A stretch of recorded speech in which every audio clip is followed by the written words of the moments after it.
28 फरवरी 2026 रात के अंधेरे में तेहरान की हवा में कुछ था, एक अनजानी खामोशी और फिर बूम, रॉकेट्स, मिसाइल्स, आसमान से आग बरसने लगी। अमेरिका और इजराइल ने एक के साथ ईरान पर हमला कर दिया। पहली ही रात में ईरान के सुप्रीम लीडर अली खामेनी मार दिए गए। ईरान की नेवी तबाह, एयरफोर्स खत्म, लीडरशिप बिखर गई। आज 13 दिन बाद यह जंग अभी भी जारी है। आज हम इस पूरी कहानी को शुरू से लेकर आज तक समझेंगे। कैसे ये दुश्मनी सिर्फ 7 सालों में जंग बन गई, कैसे एक डील की नाकामी ने हजारों लोगों की जान ले ली और आज दुनिया कहां खड़ी है।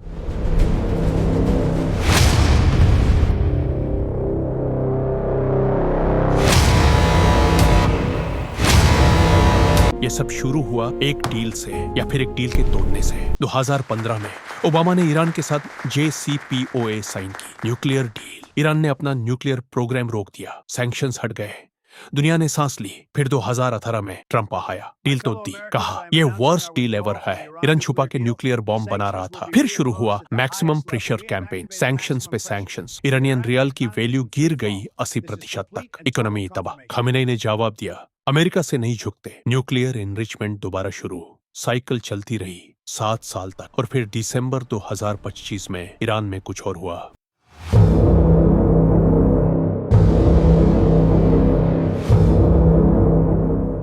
दिसंबर 2025 ईरान में आग लग गई, लेकिन इस बार आवाम की तरफ से massive nationwide protest, economic crisis, rial की टूटना, महंगाई, लोग सड़कों पर, रेजिम चेंज के नारे। 1969 के बाद सबसे बड़ी प्रोटेस्ट। जनवरी 2026 ट्रंप ने कहा help is on the way Iranian protesters के लिए। USS Abraham Lincoln, USS Gerald R. Ford, American armada middle east की तरफ। फरवरी 6, 2026 ओमान में इनडायरेक्ट न्यूक्लियर टॉक्स। फरवरी 25 ईरानी FM अरागची ने कहा डील विद इन रीच है। फरवरी 27 ओमान के FM ने अनाउंस किया ब्रेक थ्रू, ईरान रजामंद हो गया, एनरिचमेंट बंद, फुल वेरिफिकेशन।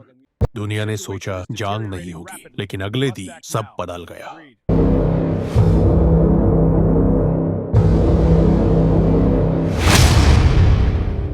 28 फरवरी 2026 रात, लोग सो रहे थे, बाजार बंद थे, रात ठंडी थी और फिर आसमान से आग बरसे। ऑपरेशन एपिक फरी, अमेरिका और इजराइल एक साथ ईरान पर। Targets air defence systems, missile launchers, naval assets, government buildings, nuclear facilities. पहली रात ईरान के सुप्रीम लीडर अली खामेनेई, 86 साल के, 36 साल से लीडर, एक मिसाइल स्ट्राइक में मर गए। ईरानी स्टेट टीवी ने तस्दीक की और 40 दिन का नेशनल मतम का ऐलान हुआ। उसी रात मिनाब ट्रेजेडी, मिनाब साउदर्न ईरान में एक लड़कियों का स्कूल मिसाइल से तबाह हुआ। 168 बच्चियां और टीचर्स इस हमले में मर गए।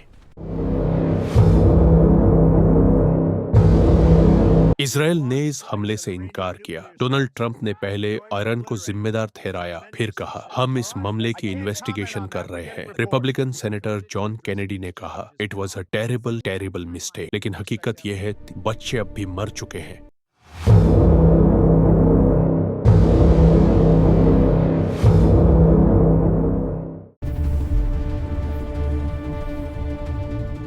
तेरह दिन में क्या क्या हुआ, एक एक करके देखते हैं। अमेरिका की तरफ से पहले हफ्ते में 3000 से ज्यादा ईरानी मिलिट्री टारगेट्स पर हमले किए गए। कई ईरानियन नेवल शिप्स तबाह या डूबा दिए गए, जिससे ईरान की नेवल पावर बहुत कमजोर हो गई। ईरान की air defence systems, missile launchers और मिलिट्री बेसिस को भी बहुत नुकसान पहुंचाया गया। रिपोर्ट्स के मुताबिक ईरान की मिसाइल एक्टिविटी लगभग 90% तक कम हो गई। मतलब सिर्फ कुछ दिनों में ईरान की नेवी, एयरफोर्स और मिसाइल सिस्टम्स को बहुत बड़ा नुकसान पहुंचा।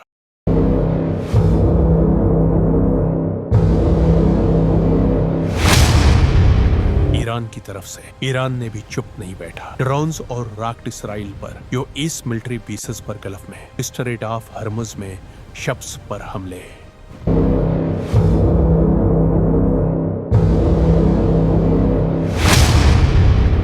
इराक में 2 फॉरेन ऑयल टैंकर्स जलाए, 38 क्रू मेंबर्स रेस्क्यू।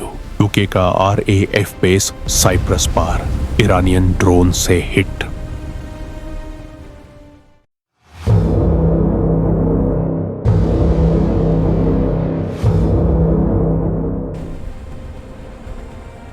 यह जंग सिर्फ ईरान और अमेरिका की नहीं, ये पूरी दुनिया की जंग है। स्ट्रेट ऑफ हॉर्मुज, जहां से दुनिया का 20% ऑयल गुजरता है, प्रैक्टिकली बैंड। ऑयल $100 पर बैरल से ऊपर। ट्रंप ने कहा स्मॉल प्राइस टू पे।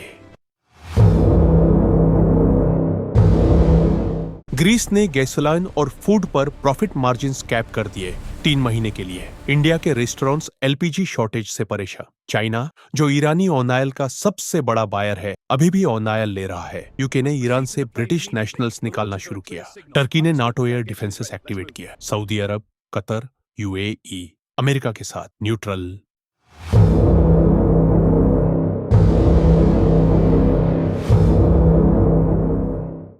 Your actions threaten the stability of the entire region. We will not back down. We will win. Khamenei मार गया, लेकिन ईरान नहीं मरा। 8 मार्च 2026 ईरान की असेंबली ऑफ एक्सपर्ट्स ने नया सुप्रीम लीडर चूज किया, मुज्तबा खमेनी बेटा। ट्रंप ने कहा था, मैं ईरान के अगले लीडर की सिलेक्शन में इन्वॉल्व होना चाहता हूँ। ईरान ने एग्जैक्टली वही किया जो ट्रंप नहीं चाहता था। ट्रंप का जवाब, I don't want to comment on that, or I have no message for him, none whatsoever। फिर कहा, I have someone else in mind to lead the country।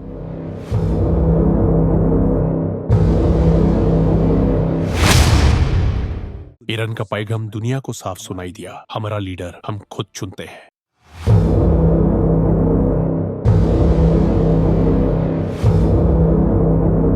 We will not allow this aggression to stand. Iran has a right to defend its sovereignty. सबसे बड़ा सवाल, यह जंग कब खत्म होगी? ट्रंप की तरफ से कई बार mixed signals. CBS news interview में, I think the war is very complete, pretty much।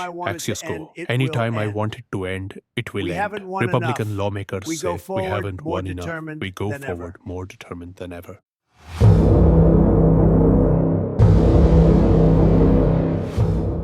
Iran की तरफ से Iranian FM Arakchi, negotiating with US is not on the table anymore. We have a very bitter experience of talking with Americans। IRGC, Iran खुद फैसला करेगा कि जंग कब खत्म होगी। Iranian Parliament Speaker, certainly we aren't seeking a ceasefire। Pursuing our legitimate goals।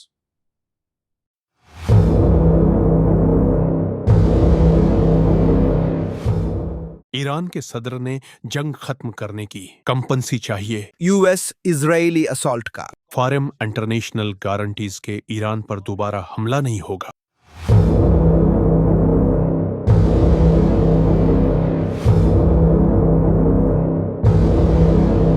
हुकूमतें जंग खीलती है, जनरल्स स्ट्रैटेजीज बनाते हैं, पॉलिटिशियंस टीवी कैमरास के सामने बातें करते हैं। 2 महीने के अंदर समझौता हम सबसे बात करेंगे। और आम इंसान मरता है। मिनाब में 100 अताहत बच्चियां और टीचर, उन्हें नहीं पता था कि ये उनका आखिरी दिन था। वो सिर्फ स्कूल गई थे पढ़ने।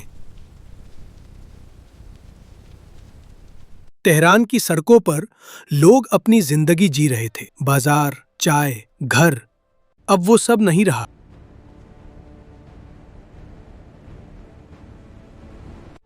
अमेरिका में 7 अमेरिकन सोल्जर्स घर नहीं आए। उनके बाप, उनकी माएं, उनके बच्चे। ये जंग जिसमें भी जीत हो, हारी सिर्फ आम आवाम है।